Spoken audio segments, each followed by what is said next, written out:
Now, you remember the days back when they used to have precinct captains. People would go door to door and knock on the door, and they would bring their vote in. Well, we have to go back to that era.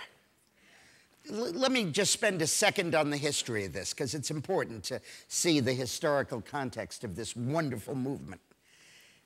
The machines ran politics in this country until the 60s and the early 70s. And then when Barry Goldwater beat Nelson Rockefeller in 1964 in the Republican Party, and George McGovern beat Hubert Humphrey in 1972 in the Democratic Party, they overthrew the political machines and briefly had power to the grassroots and power to the people. And it lasted 10 minutes. Because the television came in and snuffed it out. Nixon went ahead and beat McGovern. Johnson went ahead and beat Goldwater. And for the next 40 years was run by the television set. And guys like me would meet with fundraisers and the candidate and the ad guy, and we didn't want to see any voters. We would meet in a telephone booth. Remember those?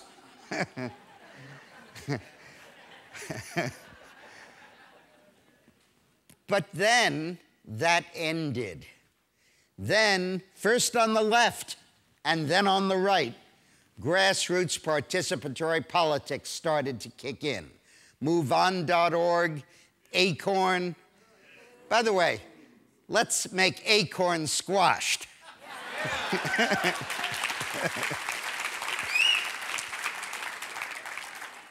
But then the Swift Boat veterans made a comeback, began the process, got it rolling, and then the Tea Party came along and energized America.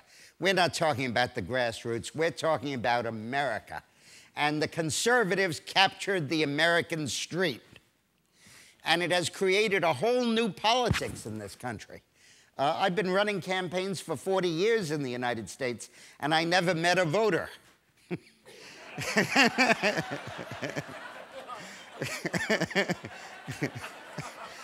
I read about y'all in polls. I knew what right-handed people from age 30 to 40 thought about everything, but I never actually met any. But now it's a whole different politics. We're meeting them. So you need to be a precinct worker, not for some geographic precinct, but an electronic precinct.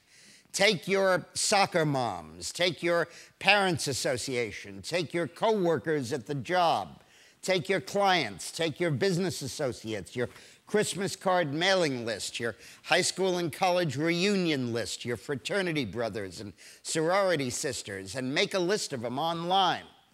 And every day, every couple of days, send them an email about the election. Go to YouTube and download clips that are interesting and that are fun. The report of Vice President Biden that the stimulus is working would probably be a pretty good hit. And go to dickmorris.com and enter your e-address. I know you have 100 friends who send it to you every day, but you don't. I'm more prolific than they are. And go to dickmorris.com, and I'll send you my columns every day. And get this movie, Battle for America. You saw the trailer over there. It's only a microcosm of what this movie is about. This is not a movie. This is a weapon. This is a dagger. This is a gun. This is how you hunt Democrats.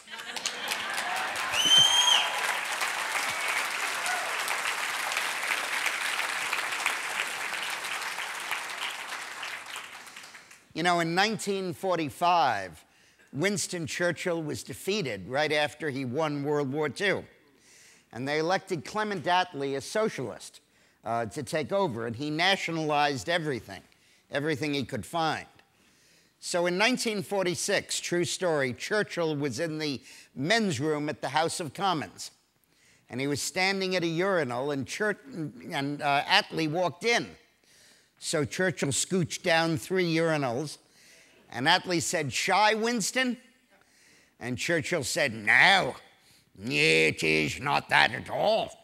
It is just that whenever you see anything that is big and impressive, you nationalize it.